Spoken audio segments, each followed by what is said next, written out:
गोरखनाथ ने बहुत ऊंची बात कह दी। लोग समझते हैं भगवत प्राप्ति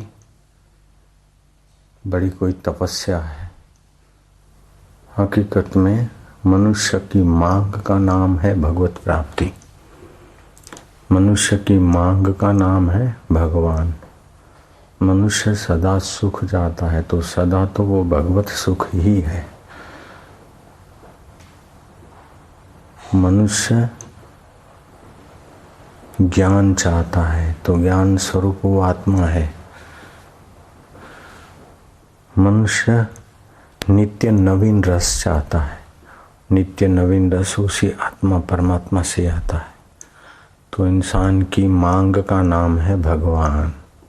इंसान की मांग को पूरी करने की विद्या का नाम है भक्ति। शरीर की मांग पूरी करने का नाम है संसारी विद्या, लेकिन अपनी मांग पूरी करने की विद्या का नाम है भक्ति योग ज्ञान। तो एक तो शरीर की मांग होती है, मकान अन्न वस्त्र, ये शरीर की मांग है। लेकिन शांति प्रसन्नता रस ये अपनी मांग है। जिनके पास मकान है, कपड़ा है, गाड़ी मोटर है, फिर भी रस के लिए क्लब में जाते, शराब पीते, जुआ खेलते, पान मसाला खाते, न जाने क्या क्या करते, रस के लिए ही करते। रोटी के लिए इतने उपद्रव नहीं होते जितना सुख के लिए उपद्रव होते। पति पत्नी के डाइवर्स भी सुख के लिए देते कि इससे सुख नहीं मिलता, दूसरी लाओ। चीज वस्तु को अथवा किसी को मारना मर्डर करना भी सुख के लिए कि इसने बड़ा दुख दिया, ये मर जाए तो मैं सुखी हो जाऊं। तो आप सुख चाहते, रस चाहते।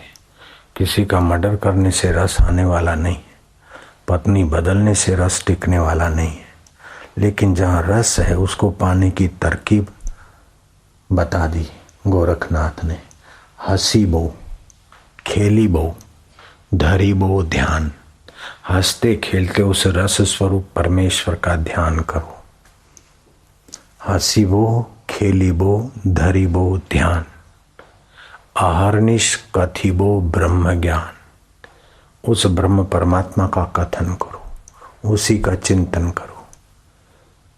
वो कितना दयालु है। हम उसे भूले हैं फिर भी वो हमें नहीं भूला। हम कृतघ्न हैं फिर भी हमारी कृतघ्नता का ख्याल नहीं रखकर अपनी सत्ता स्फूर्ति और चेतना देता है। हम नादान अनजान बेवफा हैं फिर भी वो हमारे साथ वफादारी का व्यवहार करता है। हम कहीं गलत करने जाते तो हमें रोकता है, टोकता है। वो कितना हमारा हितैषी है। हम अच्छा करते तो हमें हृदय में कितना बल देता है, शांति देता है, सुख देता है, कितनी हिम्मत देता है। और हम बुरा करते तो हृदय की धड़कनें बढ़ा देता है। वो हमारा कितना ख्याल रखता है। हम उसका ख्याल नहीं रखते, हम उसकी नहीं मानते, फिर भी वो हमसे उबता नहीं है। हम पैदा हुए, हमारे बाप की ताकत नहीं, हमारी माँ की ताकत नहीं, हमारी ताकत नहीं कि माँ के शरीर में दूध बना दे। वो उस परमेश्वर ने कैसी व्यवस्था किया कि हमारी दूध की आवश्यकता माँ के शरीर में दूध बनना चालू कर दिया। जब चाहे जितना चाहे पिया, मुंह घुमा दिया। न झूठा होता है न अपवित्र माना जाता है। जब चाहे जितना चाहे माँ के शरीर से दूध पिया। न फ्रीज करो, न गर्म करो, न शक्कर मिलाओ, न कोल्ड स्टोर में रखो। कैसी सुंदर व्यवस्था है। फिर हम बड़े हुए, अन्न खाने के लायक हुए तो दूध बनना बंद हो गया। कितनी सजगता है उसकी परमेश्वर की सत्ता में। ऐसे परमेश्वर को हम जुआनी में आकर रुपयों के पीछे, वाहवाही के पीछे, धन दौलत पति पत्नी के पीछे दीवाने हो जाते हैं। जो मर जाने वाले हैं उनके पीछे हम मर जाते हैं। फिर भी वो हमारी बाट देखता है कि कभी मुड़ेगा मेरे और आएगा। जब ध्यान करते हैं उसकी गहराई में उसकी ओर आते हैं तो लगता है कि ओहो, जो हम चाहते थे वो तो हमारे साथ था। हम रस चाहते थे, ज्ञान चाहते थे, आनंद चाहते थे, अमरता चाहते थे, वो तो हमारे परमेश्वर में ही था। शरीर मरने के बाद भी जो नहीं मरता है वो तो मेरा आत्मदेव था। इस शरीर के पहले भी था और उसके होने से ये शरीर जी रहा है, चल रहा है। और शरीर एक दिन छूट जाएगा, फिर भी जो नहीं छूटता उसको हम भूले बैठे हैं, फिर भी वो हमारे को 1 मिनट भी नहीं भूलता। आप 10-5 मकोड़े इकट्ठे करके उसके ऊपर मारने का विचार करो उनको, देखो आपके दिल में वो रोकेगा। मकोड़े बेचारे कुछ नहीं बोलेंगे, लेकिन वो कितना दयालु कि ये पाप पड़ेगा, मत कर। और कोई नहीं देखे और कीड़े मकोड़ों के बिल में आप कुछ आटा वाटा डालते तो अंदर से संतोष, खुशी देता है। वो कितना ख्याल रखता है।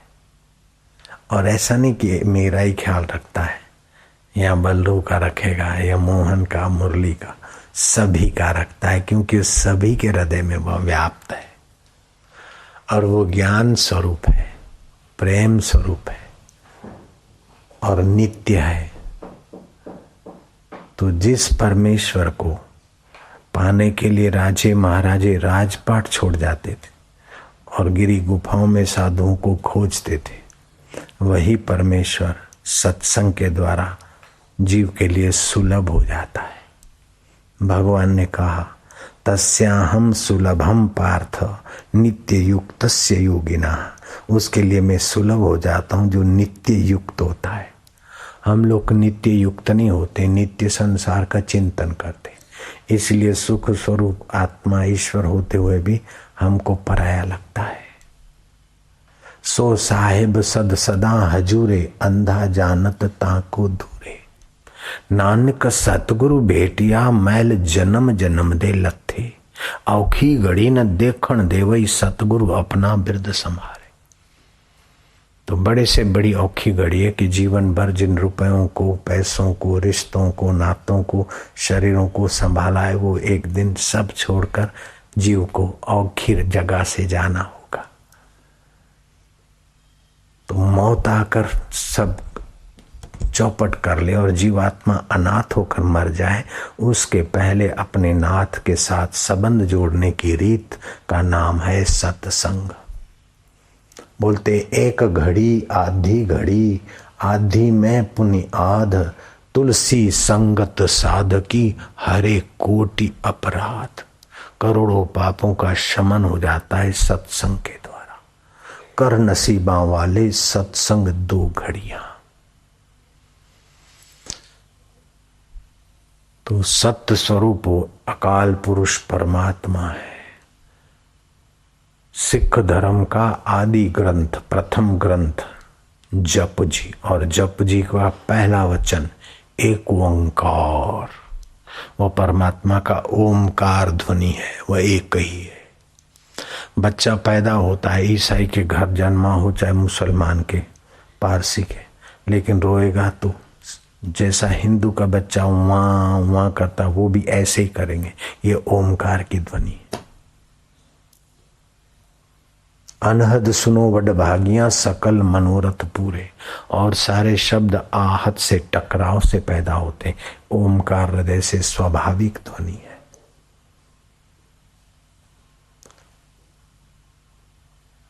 तो सुंदर तरीका है कि संसार में आप सुखी जीवन जिए, स्वस्थ जीवन जिए, सम्मानित जिए, और मरने के पहले अपने अमर आत्मा रब का रस पाले, ज्ञान पाले।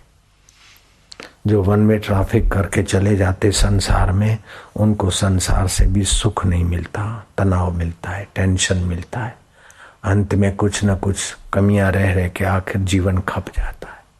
लेकिन जो उधर को चलते हैं ठीक से, ईमानदारी से, उनके लिए संसार भी पाले हुए कुत्ते की नाई, संसार की सफलताएं भी उसके पीछे पीछे घूमती। जैसे सूरज के तरफ आप जाते हो तो छाया दासी की तरह तुम्हारा पीछा करती। लेकिन सूरज को पीठ देके तुम छाया को पकड़ते हो तो छाया भी दूर भागती और पीठ दिए जाते। ऐसे उस रब से जो विमुख होया, भूलिया जब आपनू तभी होया खराब। उस रब को, अपने आत्मा को जब भूला तब ये जीवात्मा खराब हुआ, तुच्छ योनियों में चला जाता है। कहाँ तो राजा नृग और कहाँ क्रिकेट बन गया, राजा नहुष अजगर बन गया, और कहाँ तो ध्रुव भगवान का 5 वर्ष की उम्र में दर्शन कर लिया। कहाँ तो रामी रामदास, छत्रपति शिवाजी के गुरु जो समर्थ रामदास थे, उनके भाई रामी रामदास 8 साल की उम्र में भगवान का दर्शन हुआ।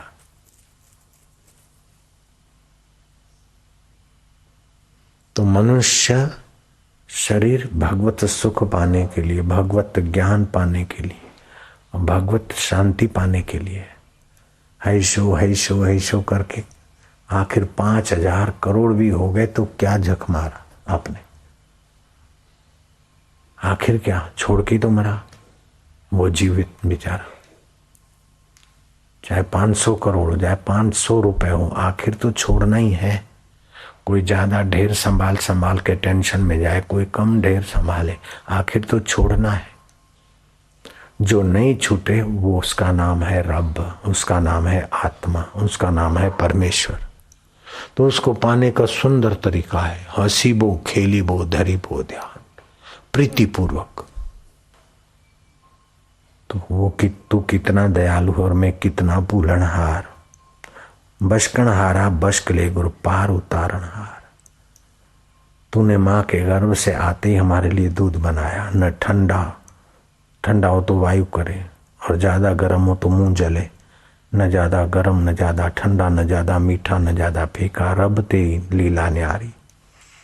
मैं तो तेरे को भूला हूं लेकिन तू मेरा ध्यान रखता है प्रभु। मैं तो कृतघ्न हूं, गुण चोर हूं, लेकिन तू गुणों का भंडार और रहमत का दरिया है प्रभु। साधु संतों के हृदय में तू जैसे प्रकट होता है और सामर्थ्य देता है, वो तो साधु ही जाने, लेकिन हम भी तेरे ही हैं। मैं जैसा तैसा साधु तो नहीं हूं, गृहस्थी भी पक्का ईमानदार नहीं हूं, लेकिन तेरा हूं।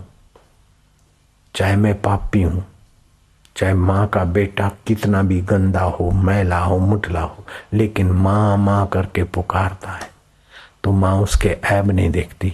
ऐसे आप भगवान को पुकारो कि प्रभु मैं तेरा हूं, तू मेरे को सत बुद्धि दे। आज नहीं तो कल अंदर से प्रेरणा देगा, इससे भगवान की प्रीति बढ़ेगी। हंसते खेलते कभी उससे दिल लगे करो, कभी उसको पुकारो, कभी उसके नाम का जप करो, तो कभी उसके नाम में नाचो। नाचने से क्या होगा कि पंजों पर प्रेशर पड़ेगा, एक्यूप्रेशर हो जाएगा थोड़ा बहुत। कीर्तन से भगवत भाव उत्पन्न होगा, दोनों नथुनों की नाड़ियां चलेगी, सुषुम्ना का द्वार चलेगा, जिससे भक्ति में साधन में बरकत बढ़ेगी। हंसी बो खेली बो धरी बो ध्यान, हंसते खेलते भगवत जप और ध्यान को, और निष्कथी बो ब्रह्म ज्ञान। बार बार उस ब्रह्म परमात्मा का सुनो। जगत का सुनते झूठा संसार सुन सुन के सच्चा हो गया। फिल्म की प्लास्टिक की पट्टियां झूठी है, लेकिन देख देख के सच्चा लगता। रात को लोग सपने में अपने कपड़े फाड़ देसी, सपने में लवर लवरी का खेल करके अपनी कमर तोड़ प्रोग्राम कर देसी। वो झूठी पट्टियां देखी और बंदा सचमुच में खाली होया रात को। जब झूठी प्लास्टिक की पट्टियां सत्यानाश कर सकती है, तो सत्य स्वरूप भगवान की प्रीति जप ध्यान रात को सोते समय तकिए पे अपनी माँ का नाम लिख के सो जा, बुरे विचार आना बंद हो जाए। काम बेकार के रात को जप करते करते सो जा, भगवान के सामने देखते देखते देखते प्यार करते करते फिर सो जा। सपने में भगवान से बातचीत हो, सपने में हुई तो फिर जागृत में भी हो जाएगी, क्या फर्क पड़ता है। हम नर्मदा किनारे थे, सब कुछ फेंक के बैठ गए। जो लोग 302 करते हैं, मर्डर करते हैं, उनको भी रोटी मिलती, तो हम तेरा भजन करे भिक्षा मांगे नहीं जाएंगे। तुझे गरज हो तो खिलाने आ, ऐसा दादागिरी करके बैठ गए थे हम। सोचा मैं न कहीं जाऊंगा, यहीं बैठ कर अब खाऊंगा, जिसको गरज होगी वो आएगा, सृष्टिकर्ता खुद लाएगा। अब सृष्टिकर्ता का सामर्थ्य कहाँ, कितना सामर्थ्य, और हम कहाँ एक व्यक्ति, फिर भी वो कितना दयालु है। हमारी ऐसी अटखेलियां, एक बार नहीं 3 बार, वो कैसा दयालु है, कैसा ध्यान रखता, कहीं भूखा न रह जाए, क्या क्या खेल करता है। कभी किसानों के द्वारा 2 किसान लेकर आए, खाओ, मैं कहा नहीं हम नहीं जानते, तुमको ले जाओ। बोले हमको रात को सपना आया और ये जगह देखी हमने और हमको प्रेरणा हुई। तो कैसी प्रेरणा करता है कि यहाँ मेरा भक्त बैठा, जाओ ले जाओ दूध और फल, वो कैसा ख्याल रखता है। अभी भी आप लोगों में से कोई एकांत अपने पास कुछ न रखे, अकेले में जाके बैठ जाए अनजानी जगह, एक दिन बैठे, दूसरे दिन में तो उसकी नींद हराम हो जावे, इतना दयालु है, इतना ख्याल रखता। लेकिन आप ऐसा देखें उसकी नींद आराम होती कि नहीं होती, खिलाता कि नहीं खिलाता, संशय नहीं करो। खिलाए चाहे ना खिलाओ, मारो चाहे जिलाओ, लेकिन तेरे नाम पे बैठे, मांगेंगे नहीं कहीं से। देखो 3 दिन के अंदर तो उथल पाथल हो जाए। एक एक जीव का कितना ख्याल रखता है। ऐसे भगवान को हम भूले बैठे, कलजुगी जीव, फिर भी भगवान तू हमको नहीं भूला, तू कितना दयालु है। हम निगुण हैं लेकिन तू कितना गुणों का भंडार है। हम गुण चोर है लेकिन तू दयालु कितना है। मारा वालुड़ा, मारा इष्ट देव, मारा प्रभु, ऐसे करके भगवान को प्यार करते जाओ। कभी उसके लिए रुदन करो, कभी प्यार करो। एक महाराज थे, बोले महाराज भगवान के लिए रुदन नहीं होता है, पैसे के लिए तो रो लेंगे, नौकरी के लिए तो रो लेंगे, लेकिन भगवान के लिए रुदन रोना भी नहीं आता।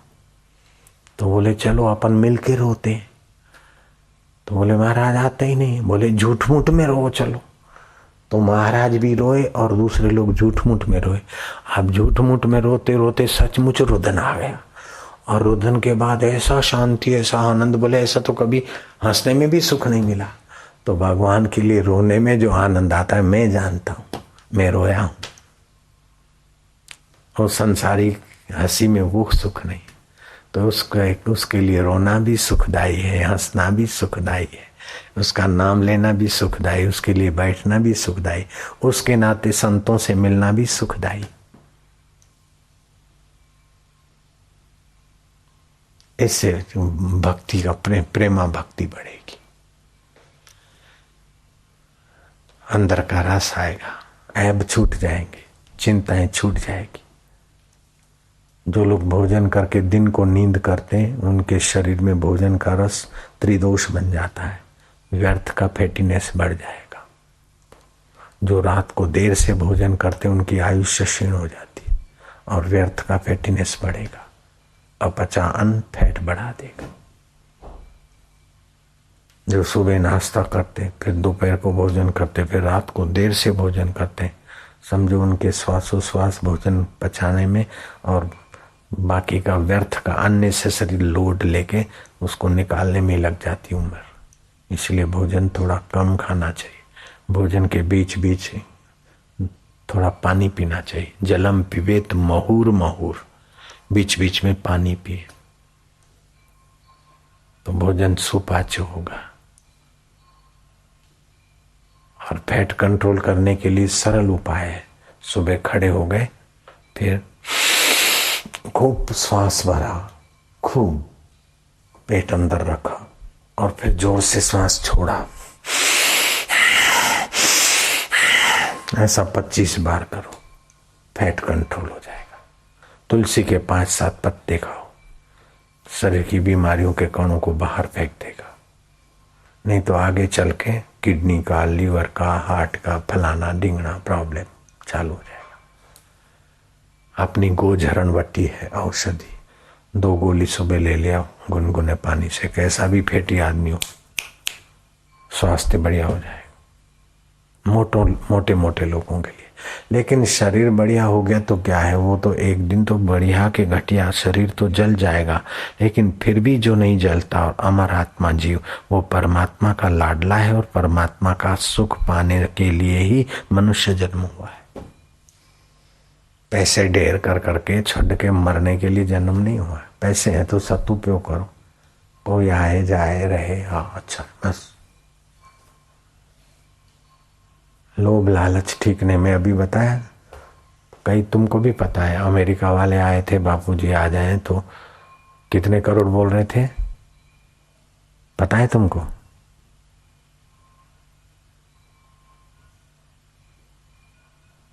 $25 मिलियन, माना 100 करोड़ से भी ज्यादा होता है कि नहीं होता?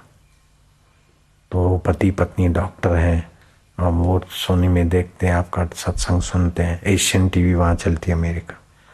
बापूजी एक बार आ जाए तो बापूजी को समर्पित करके हम आएंगे। हम क्या, अब तो हम आएंगे ही नहीं। वो उधर अमेरिका की ज़मीन संभालने जाओ, वो संभालो, यही नहीं, यही हमारा नहीं, हमने सब ट्रस्ट व्रस्ट करके निष्फिक्र होना चाहते, हो गए काफ़ी, तो सारा ट्रस्ट में ही है, तो फिर दूसरा लोग कहाँ तक उठाओ। मैं कहा अब तो नहीं आऊँगा, तो वो नहीं गया अमेरिका। फिर की करना है, क्या करिए क्या जोड़िए, थोड़े जीवन काज, ये जो है वो भी छट जाना है, ये भी छोड़ के जाना है। तो जो सो साहेब सद सदा, जो पहले था अभी है और बाद में रहेगा, उसका ज्ञान पालो, उसकी प्रीति पालो, उसका रस पालो, बस। तो बस भगवान में, माँ में, ईश्वर में प्रीति हो जाए बस। अब छोटा सा एक जॉक्स है। एक चेले ने गुरु की सेवा किया, चेले ने गुरु की सेवा किया, तो सेवा से गुरु ने बोला बेटा क्या चाहिए? बोले गुरुजी मेरे को कुंभ का दर्शन करना है, घूमने जाना है। बोले अच्छा जाओ घूम के आओ। और गुरुजी मेरे को खर्चा पानी। गुरु सिद्ध थे, एक कागज पर गुरु ने एकड़ा कर दिया कि जहां भी जाएगा रोज का 1 रुपया मिल जाएगा। वो जमाने में 1 रुपया बहुत होता था, अभी भी 1 रुपया चांदी का मिल जाए समझो 70 रुपया हो गया। तो 1 रुपया महीने के 30 करीब मिलने लगे। वो घूमता घामता कुंभ मेले के बाद कोई संत पुरुष के पास गया। संत ने पूछा कैसे? बोले मैं फलाने गुरुजी का सेवा किया और गुरुजी ने एकड़ा कर दिया है, तो लगभग रोज का 1 रुपया मिल ही जाता है। कभी कोई 5 रुपया देता है, 5 दिन में हो जाता है, तो कभी 10 मिल जाता है, कभी 2 मिल जाता है, लेकिन सरेराह से एक एकड़ा तो पूरा होता है। लेकिन आप तो महापुरुष हैं और आजकल महंगाई है, जरा आप भी थोड़ी कृपा करो। तो महाराज ने कहा अच्छा लाओ तो मैं मिंडा कर देता हूँ। तो अब तो बंदे को 10 रुपये मिलने लग गए, और खाए पिए कुछ दान गुण करे, लेकिन लोभ बढ़ गया। फिर तीसरे महात्मा के पास गया। महात्मा ने कहा कैसे? बोले हमारे गुरुजी ने एकड़ा कर दिया, दूसरे एक संत पुरुष ने, उसने मिंडा कर दिया, अब 10 रुपये मिलते हैं। लेकिन बाबा आप भी दयालु हैं, आप थोड़ा है। बाबा ने कहा अच्छा लाओ हम भी कर देते। अब तो उसको 100 रुपया मिलने लग गया। तो पैसा ज्यादा मिला तो जरा मौज शौक और ऐश आराम से रहा, तो बुद्धि जरा मोटी हो गई, भक्ति भूल गया, ठाठ से रहेंगे जिएंगे। फिर ऐसी बुद्धि के गुरु के पास इतना दिन रहा तो खाली 1 रुपया, और इनको जरा सा मस्का मारा तो अब 100 रुपया मिलता है। जाओ गुरु के नाम से तो हमने 50-60 रुपये लिए होंगे, गुरु को 500 रुपया पकड़ा के उनके मेहरबानी से क्यों दबे रहना। तो गुरुजी તમે એકડો કરી આલે તો મને લગભગ 40-50 દિવસ સુધી 1-1 રૂપિયો મેં લીધો, તો આ તમારો બદલો હું પાછો વાળું છું, 200 रुपया 500 रुपया લઈ લો। तो 500 रुपया तो अब तो 3000 महीने के आते थे। तो 500 रुपया गुरु के यहाँ धर दिया, जरा वट मारने लगा। गुरु जी ने कहा ये कैसे आ गए? बोले ऐसे ऐसे मिंडी करवाए। गुरु जी ने कहा ठीक है, वो कागज लाना। वो कागज लाए तो गुरु जी ने उस एकड़े पर जरा चौकड़ी मार दी। गुरु के जा बेटा मींडा उघराव तो पर आवे तो एकड़ो जतो रहे जा तू जहाँ चीज मिंडा मिंडा बस वो एक का चल गया। अब तो क्या मिलेगा? मिंडिया मिंडिया और घोट के पिया कर। ऐसे ही वो एक परमात्मा है चैतन्य। ये आंखों के दो मिंडियां उसी की सत्ता से देखती है। और नाक दे जो दो बे भूंगड़ा नाकना एनी सत्ता से श्वास ले आ कानना बे भूंगड़ा एनी सत्ता थी आ बे मिंडा काम आपे। तो वो उस एक के कारण ये बिंदियां काम की है। वो एक से संबंध हट गया तो क्या कुटी बाड़ो राम बोलो भाई राम सड़गावी मुके शरीर ने। एक ते सब होता है, सब ते एक न होए। उस एक आत्मा परमात्मा से आंखें देखती है, कान सुनते हैं, नाक सूंघता है, सारी इंद्रियां काम करती और वो एक में प्रीति हो जाए। मेरी आंख अच्छी है। अरे वो जा रही थी दुल्हन, थोड़े महीने हो गए थे शादी के, बोले मेरा यार मेरा पति कैसा है, ऐसा है, मेरे को नथनी ला दी है, ऐसा करके वो अपने पति के बखान कर रहे थे। कबीर जी पीछे पीछे जा रहे थे। कबीर जी ने कहा हद हो गई। नथनी दीनी यार ने सुमृति बारंबार, नाक दीना करतार ने ताको दिया बिसार। और जिस यार ने नथनी दी उसके तो गीत गा रही है, और जिस करतार ने नक दिया तेनू नक नहीं होता तो नथनी किथे पैर दी तू छोरी। नथनी दीनी यार ने सुमृति बारंबार, नाक दिया करतार ने ताको दिया बिसार। भगवान ने नाक ना लियो तो तारी नाथड़ी क्या પહેરી હોત। આવું છે ને તેવું છે, નાથણીનું ચિંતન કરે પણ કરતારનું ચિંતન કર્યો તો ભાઈ તારું તો ભલું થઈ ગયું હોત અને તારા દર્શન કરનારનું ભલું થયું હોત। नथनी दीनी यार ने सुमृति बारंबार, नाक दिया करतार ने ताको दिया बिसार। तो ये ईश्वर की स्मृति बढ़ाना है आपको, हमको, सबको। ओम शांति नारायण। ईश्वर का ज्ञान देने वाले गुरुओं के पास जाना चाहिए। ईश्वर से सीधा नाता जोड़ के देने वाले संतों का संपर्क करना चाहिए, तो बहुत कुछ मिलता है। बड़े भारी विद्वान थे निमाई पंडित। निमाई पंडित की विद्वता के आगे बड़े बड़े विद्वानों ने घुटने टेक दिए थे। फिर भी निमाई पंडित को कुछ पाना, कुछ करना, कुछ जानना बाकी ही था। बिनु रघुवीर पद जिय की जरनी न जाई। भगवत रस के बिना जीवात्मा की तपन और भाग नहीं मिटती। संसार तापे तपता नाम योगो परम औषध, नारद जी ने कहा। संसार के ताप में तपे हुए जीव के लिए भगवत योग ही परम औषध है।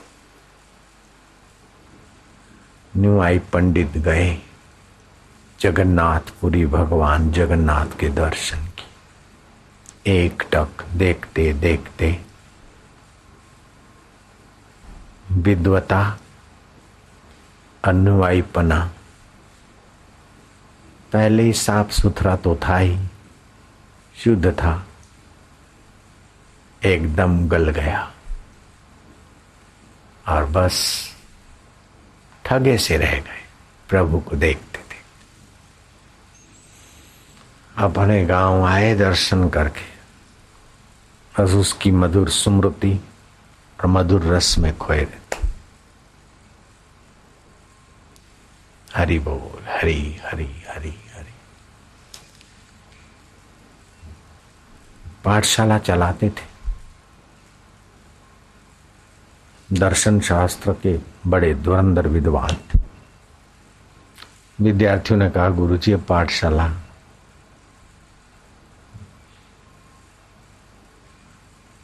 में हम आए और आप पढ़ाइए। बोले अब किसी और पाठशाला में चले जाओ। बोले तुम्हारे जैसा प्रेम पूर्वक पढ़ाने वाला हमें कहाँ मिलेगा। इस बार परीक्षा के दिन नजीक आ रहे हैं, कृपा करो हमारी पढ़ाई पूर्ण हो जाए। न्याय शास्त्र आप सरिका और विद्वान कौन पढ़ाएगा। बड़ा आग्रह किया छात्रों ने, बोले चलो पाठ लगा देते हैं। बोले शरीर का सार इंद्रियां, इंद्रियों का सार मन, मन का सार मति, मति का सार चैतन्य चिदावली, चिदावली का सार चैतन्य। ये जानना न्याय है, बाकी सब अन्याय है। पृथ्वी का आधार जल है, जल का आधार तेज है, तेज का आधार वायु, वायु का आधार आकाश है, आकाश का आधार महतत्व है, महतत्व का आधार प्रकृति, प्रकृति का आधार वह रोम रोम में रमा हुआ तुम्हारा चैतन्य परमात्मा है। इसको जानना न्याय है, बाकी सब अन्याय है। तो बोले गुरु जी इस प्रकार का पाठ अगर हम लिख दें तो परीक्षा में तो हमें रेड क्रॉस मिलेगा, मार्क में तो 0 मिलेगा। बोले इस मोह माया में न पास हो जाओगे लेकिन प्रभु की दुनिया में पास हो जाओगे, इससे ज्यादा हम नहीं जानते। हरि हरि हरि खो गए, बस खो गए और हरिमय हो गए। कई विद्वान पहले भी हो गए और बाद में भी हुए, लेकिन इस महापुरुष ने विद्या का फल पा लिया, भगवत रस, भगवत माधुर्य, भगवत सुख। एक बार कीर्तन किए, नाचे नाचे जा रहे थे। अब इतने बड़े न्याय शास्त्र के विद्वान और सन्यासी साधु, किसी ने कहा हम थोड़ा सा शास्त्री पढ़े हैं तभी भी अपना मान मर्तबे से जीते हैं, और आप इतने बड़े भारी विद्वान और बच्चों के नाई मवालियों की नाई सड़कों पे गुजरते जाते हरि बोल हरि बोल, ये क्या है? आपको शोभा देता है? आप इतने बड़े आचार्य हैं, इतने बड़े सम्मानीय व्यक्ति हैं, और ये ताल और झांझ और ये सब क्या कर? बोले विद्वान होकर देख लिया, रट रटाई करके देख लिया, अपने आप को भगवान नाम कलयुग में, कलयुग केवल हरि गुण गाहा, गावत नर पावई भवथा। कलयुग में केवल भगवान के नाम के गुणगान से ही भव का था मिल जाता है, नैया किनारे लग जाती। बद्रीनाथ का दर्शन करने गया अहमदाबाद का सेठ। अहमदाबाद में कपड़े की मिलें थी 2। मूर्ति वाले भगवान बद्रीनाथ का तो दर्शन किया, लेकिन जिसके हृदय में भगवान प्रकटा हो ऐसे कोई संत भगवान के दर्शन कराओ। पंडा ने देखा कि पक्का भक्त सेठ है, दक्षिणा भी मिल जाएगी, ले गए उस समय के बद्रीनाथ में रहने वाले कोई रसमय साधु के पास।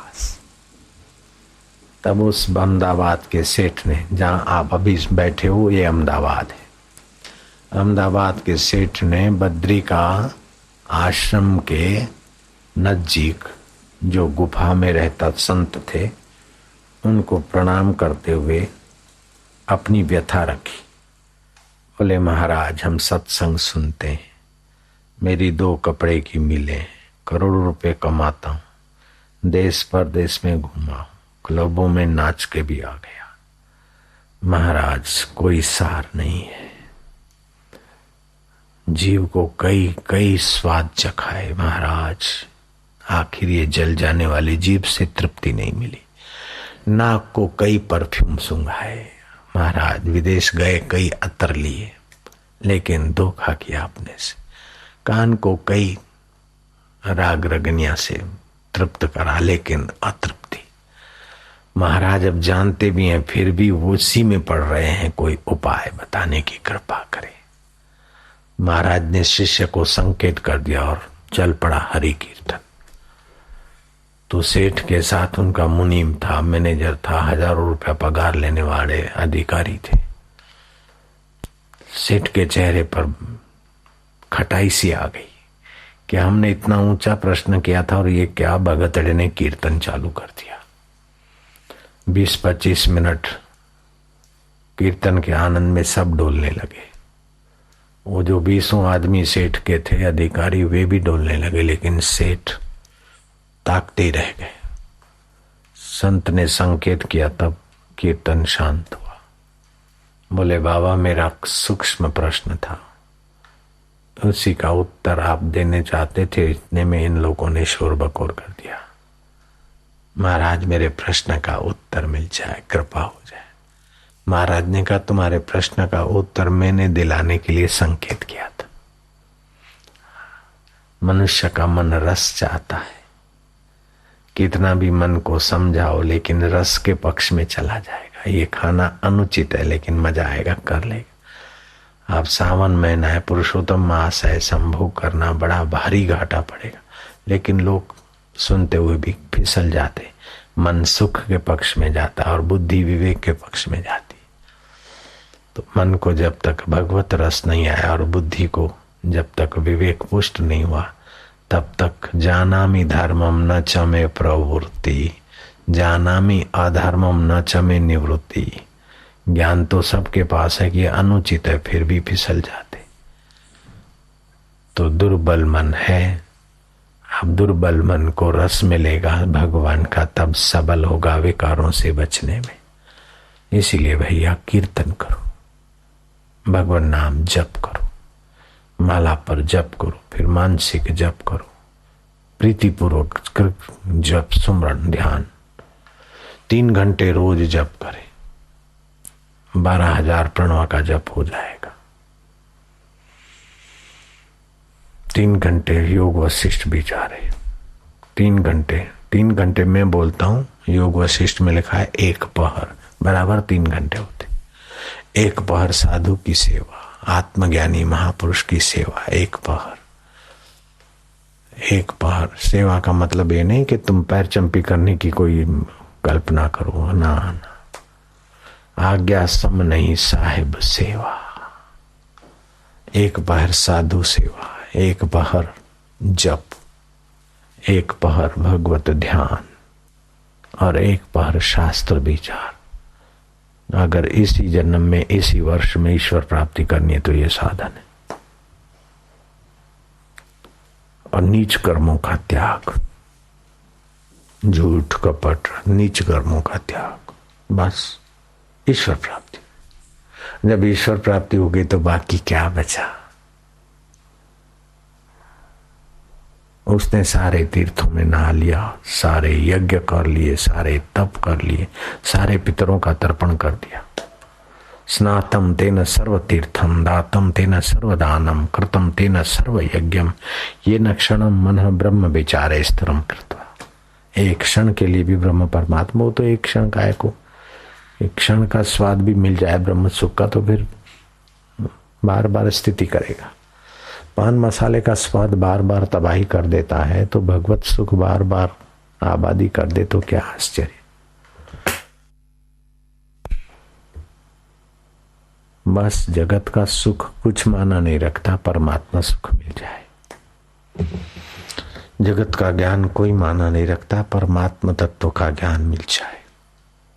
जगत के मित्र क्या मदद करेंगे जब सुहृद परम मित्र की मदद का द्वार खुल जाए।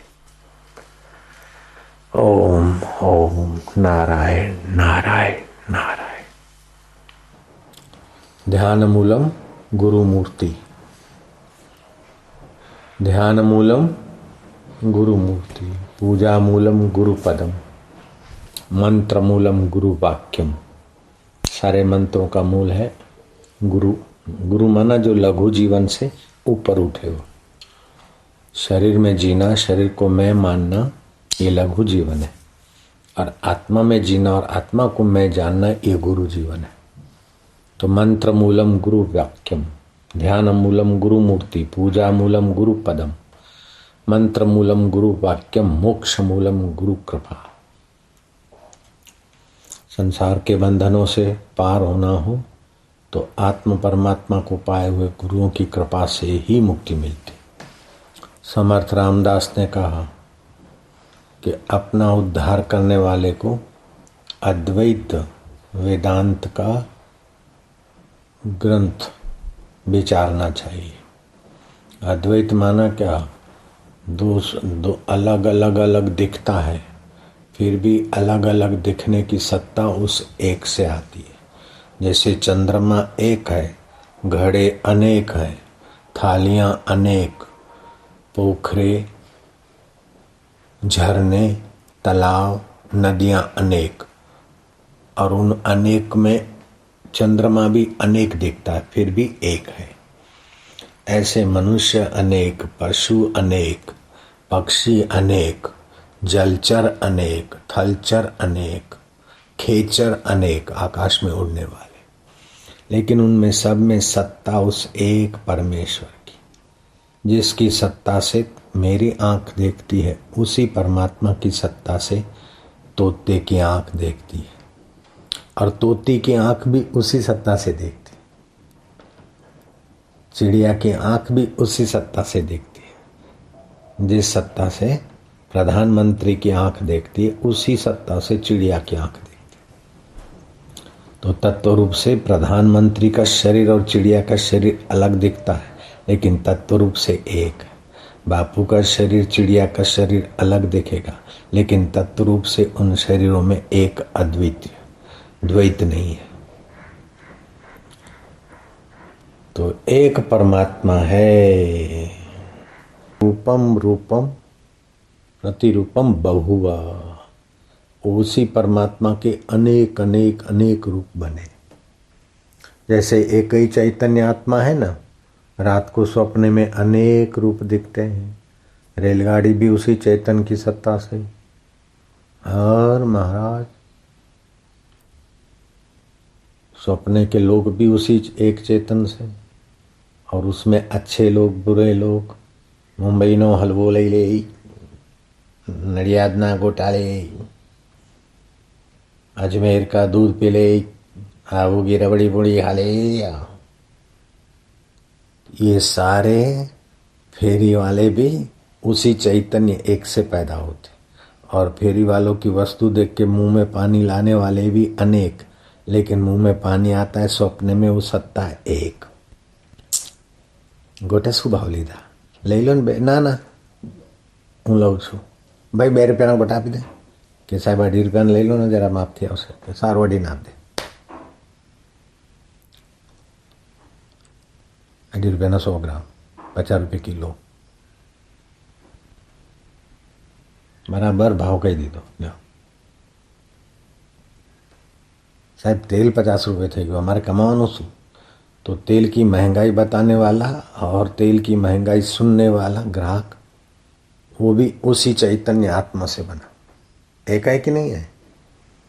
ऐसे यहाँ भी अनेकों में वो एक परमात्मा है। वो नजरिया रखने वाले को राग का, द्वेष का, भय का, शोक का, पाप का प्रभाव धकेलेगा नहीं। वो जल्दी पुण्यमय चिंतन करेगा। चलो फलाना सुंदर है, लेकिन मेरे परमात्मा की सुंदरता से। फलाना ने गाली दे दी, चलो ईश्वर की सत्ता से गाली आई और गई, उसमें भी वही सत्ता है, ओम आनंद। મારી સાથે अन्याय થયો, न्याय अन्याय तू जाने, હું જે તારો છું પતી ગયો। तो अन्याय करने वाले को तो जब दुख मिलेगा तब मिलेगा, लेकिन अपने तो निर्दुख हो गए। जो किसी को गाली दिया उसको तो चैन से नींद नहीं आएगी, लेकिन जिसने ईश्वर के नाम से गाली पचा ली वो तो सुख से सोएगा। जिसने अन्याय किया उसको तो पुलिस पकड़ेगी, मारा डंडा, सिर फोड़ दिया, वो तो भागता फिरेगा, लेकिन जिसके सिर में थोड़ी चोट लगी वो तो आराम से नींद करेगा। तो ये बड़ा न्याय है ईश्वर की सृष्टि में। अन्याय करने वाले को भय और बेचैनी मिलती है, लेकिन ईश्वर में विश्रांति पाने वाले को निर्भयता और शांति मिलती है।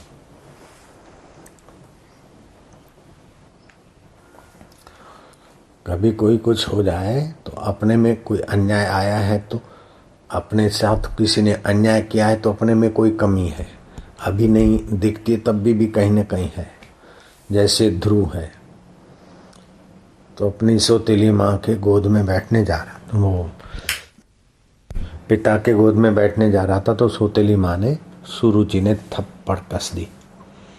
अब 5 साल का ध्रुव पिता की गोद में एक भाई बैठा है तो मैं भी आऊं, तो स्वाभाविक था। लेकिन सौतेली माँ ने, उत्तम की माँ ने ध्रुव को एक तमाचा कस दिया, तो ये तो अन्याय दिखता है। ध्रुव रोता हुआ सगी माँ के पास गया, माँ माँ, उत्तम की माँ ने मेरे को तमाचा मार दिया है। बोले तू मेरे कुख से पैदा हो तब पिता की गोद में बैठ। तो ध्रुव की माँ सुमति थी, उत्तम की माँ सुरुचि थी। जिसकी संसार में सुरुचि है वे लोग दुखी होते हैं, लेकिन जिसकी सुमति होती है वो फरियाद नहीं करते हैं, वाह साईं वाह धन्यवाद, ऐसा करके अपना जीवन ऊंचा करते हैं। तो वो सुमति कहती है कि बेटा अपनी तपस्या नहीं है, अपनी पुण्यों की कमी है, इसलिए तमाचा लगा।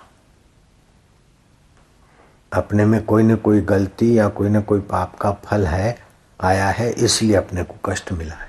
तो माँ ये कैसे मिटे? बोले बेटा तपस्या करने से। माँ ऐसे नहीं बोलती कि सौतेली माँ का चोटी काट दो, सौतेली माँ ऐसी है फलानी है, फरियाद नहीं करती। ध्रुव की माँ फरियाद करती है। अपने बेटे को तमाचा लगता है, उसी निर्दोष बेटे को कहती है कि बेटा अपनी तपस्या की कमी, अपने जीवन में भक्ति का धन नहीं है, अपन निर्धन है, इसीलिए अपने को दुख भोगना पड़ता है। जो भगवान की भक्ति के धन से संपन्न है उसको बाहर का दुख आवे तो भी दुखी नहीं होता। भगवान की भक्ति का धन जिसके जीवन में है उसको बीमारी उतना दुख नहीं दे सकती। तो ध्रुव को तमाचा मारा ओरमण माँ ने, सौतेली माँ ने, और सगी माँ के पास ध्रुव जाकर बोलता है कि माँ ने तमाचा मारा। तो बोले बेटा अपनी तपस्या भक्ति की कमी है इसीलिए दुख आया है, अब तुम भक्ति कर। माँ भक्ति कैसे करें? बोले गुरु बताएंगे, भगवान के नाम का मंत्र देंगे। माँ गुरु काम में लेंगे। बोले एकांत में रहते हैं ऋषि मुनि संत। अच्छा अभी तो तू छोटा है बेटा, सो जा। माँ सहलाते हुए उसके सिर के बाल सहलाती हुई उसको सुलाने जा रही। वो सुलाने वाली खुद तो सो गई और ध्रुव धीरे से टपक टपक टपक टपक दबे पैर घर से निकला, जंगल की तरफ भागा। भागते भागते जब प्रभात हुई चांदनी रात में, तब देव ऋषि नारद मिले और ध्रुव को मंत्र मिला, ओम नमो भगवते वासुदेवाय। ओम माना सब में वो एक जो चैतन्य आत्मा है, नमो उसको मैं नमन करता हूँ। भगवते जिसी की सत्ता से ये भगवान के अवतार होते, वासुदेव माना जो अभी भी सब में बस रहा है। बस ये मंत्र मिल गया, अर्थ मिल गया, सूझबूझ मिल गई। जाओ बेटा मधुवन में जाकर जप करो, ध्यान करो। मधुवन में एकांत में ध्रुव ने जप और ध्यान किया तो पुण्य बढ़ गया, देवता लोग आए। ध्रुव तुम्हारी तपस्या बढ़ गई, तुम स्वर्ग का वैभव भोगने को चल सकते हो। बोले नहीं, जिस भगवान के नाम में शांत होने से स्वर्ग तक का सुख, पहले गोद नहीं मिलती थी अब स्वर्ग मिल रहा है, तो भगवान के नाम को मैं यहाँ यहीं जपूंगा और भगवान को ही पाऊंगा। फिर राक्षसों ने डरावने रूप दिखाए, लेकिन ध्रुव को पता था कि राक्षसों में और देवताओं में ओम नमो भगवते वासुदेवाय, देवताओं में राक्षसों में वही भगवान वासुदेव। डर किस बात का? ओम नमो भगवते वासुदेवाय। तो दैत्यों का डरावना रूप भी ध्रुव को डरा नहीं सका, और देवताओं का लुभावना स्वर्ग भी ध्रुव को भगवान की भक्ति से डिगा न सका। तो ध्रुव अडिग रहे। आज भी ध्रुव सप्तऋषियों के बीच अडिग है। ध्रुव तारा, ध्रुव लोक। ध्रुव कितनी तपस्या किया, 6 महीने में कितना जप करके एकाग्र हो गया कि भगवान नारायण है।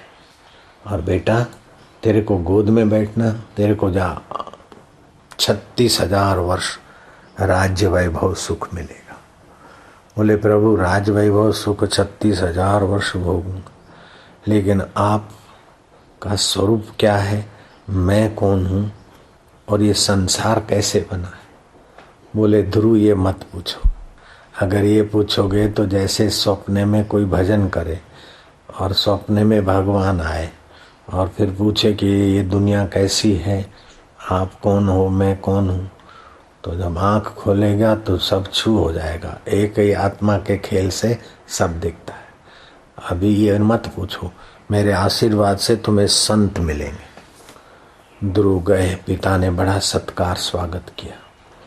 सौतेली माँ जो थप्पड़ ठोकी थी उसको भी पश्चाताप और ध्रुव को स्नेह करने लगी। उत्तम भी उत्तम प्रकार से ध्रुव को मान देने लगा, क्योंकि जिसके पास जप का धन बढ़ जाता है उसका पुण्य बढ़ जाता है, और पुण्य बढ़ जाता है उसके लिए शत्रु भी मित्र हो जाते, पराये भी अपने होने लगते। जैसे हम लोग संतों के पास जाते तो पैसे तो अपने लोग भी अपने नहीं होते हैं, लेकिन जब आप भगवान के रास्ते चलते हो, संत बन जाते, तो पराये भी आपके अपने हो जाएंगे। फिर पराये नहीं लगेंगे, क्योंकि पराये तो बाहर से दिखते हैं, सब में वो परमात्मा तो वही का वही है। तो आप जो परमात्मा के ज्ञान में, परमात्मा के जप में, परमात्मा के ध्यान में अथवा परमात्मा के निमित्त सेवा कार्य में लगते हैं, त्यों त्यों आपका पुण्य बढ़ जाता है, आप परमात्मा के निकट हो जाते हैं। डॉलर का आश्रय रखोगे तो भजन में बरकत नहीं आएगी, रुपए का आश्रय रखोगे तो भजन में बरकत नहीं आएगी, कपट का आश्रय लोगे तो जीवन में बरकत नहीं आएगी। भगवान का आश्रय, सत्य का आश्रय, जप का आश्रय, सेवा का आश्रय, जीवन चमक जाएगा। तो ध्रुव को बाहर से तो राज्य वैभव मिला समय पाकर, लेकिन अंदर में खटक थी कि आखिर ये 36,000 वर्ष भी तो पूरे हो जाएंगे, मैं कौन हूँ? वरदान देने वाले भगवान नारायण का आत्मा क्या है, मेरा आत्मा क्या? और नारायण ने कहा था तुम्हें संत मिलेंगे, तो मंत्रियों को कह दिया कि ध्यान रखना, कोई ऐसे महापुरुष राज्य में आए तो मुझे खबर करना। विल फाइंड ए वे, जहाँ चाह होती है वहीं का रास्ता बनता है। जैसे पुण्य चाह हुई तो सत्संग में आने का रास्ता बन गया, अगर पाप की चाह होती तो शराब कबाब की दुकान पे जाते, ऐसी गली गुंचों में जाते, अंडे की लारी पे खड़े हो जाते। पाप वासना होती तो वहां खड़ा कर देगी, पुण्य वासना है तो ऊंची जगह पे ले जाएगी।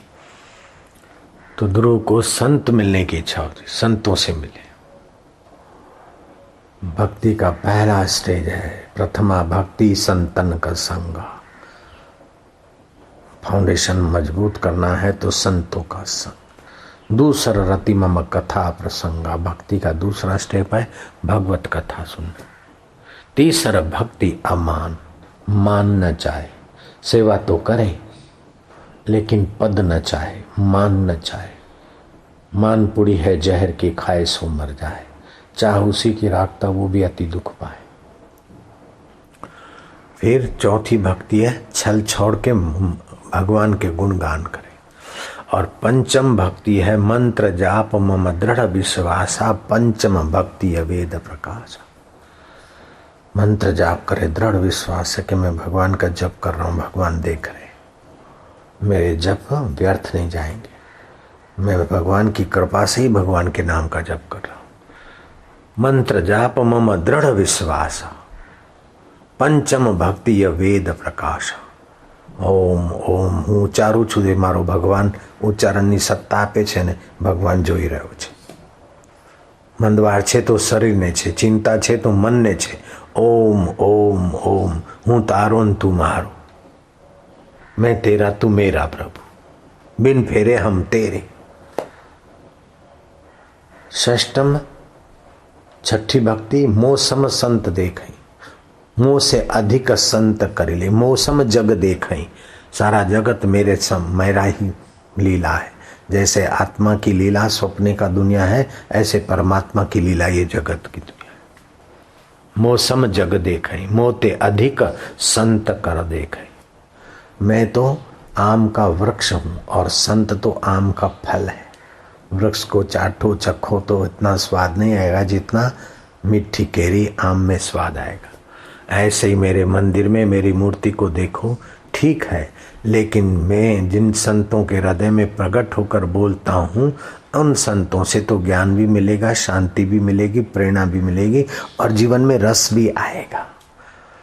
मौसम जग देखै मोते अधिक संत करि लेखै। उमा संत समागम सम और न लाभ कछुआन। बिनु हरि कृपा उपजे नहीं गावई वेद पुराण। ऐसा नहीं कहा कि उमा डॉलर समागम सम, रुपया समागम सम, लगन समागम सम,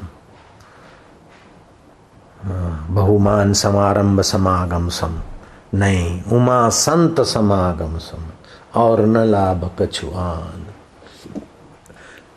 संत का सानिध्य, संत का सत्संग इतना लाभ करता है कि उसके सामने शिव जी बोलते हैं दुनिया का या स्वर्ग का या दूसरा कोई लाभ नहीं। कबीर जी कहते राम परवाना भेजिया वाचत कबीरा रोए। क्या करूं तुम्हारी वैकुंठ को जहां साध संगत नहीं हुए। भगवान ने आमंत्रण भेजा कि अब समय हो गया संत प्रवर, अब आओ वैकुंठ के द्वार तुम्हारे लिए खुले। कबीर जी की आंखों में आंसू आ गया। वैकुंठ है तो संसार से तो बढ़िया चीज और भगवान खुद बुला रहे, फिर भी वहां सत्संग नहीं होता है। राम परवाना भेजिया वाचत कबीरा रोए। क्या करूं तुम्हारी वैकुंठ को जहां साध संगत नहीं। तो सत्संग की कितनी बड़ी महिमा है। तात स्वर्ग अपवर्ग सुख धरिए तुलाइक अंग। तुली न पहुँचे सकल मिले जो सुख लऊ सत्संग। तो सत्य स्वरूप परमात्मा का संग कराने की चर्चा सत्संग। रूपम रूपम प्रतिरूपम बभुआ। ये अनेक रूपों में तू एक का एक। कान अनेक, सुनने की सत्ता एक। आंखों के आगे रूप अनेक लेकिन देखने की सत्ता एक। जीभ के ऊपर स्वाद अनेक लेकिन स्वाद का ज्ञाता एक। मन में संकल्प और विकल्प अनेक लेकिन संकल्प विकल्प को देखने वाला आत्मा एक। बुद्धि में निर्णय कितने ही आ गए जीवन भर में, अनेक, लेकिन बुद्धि के निर्णयों को जानने वाला एक।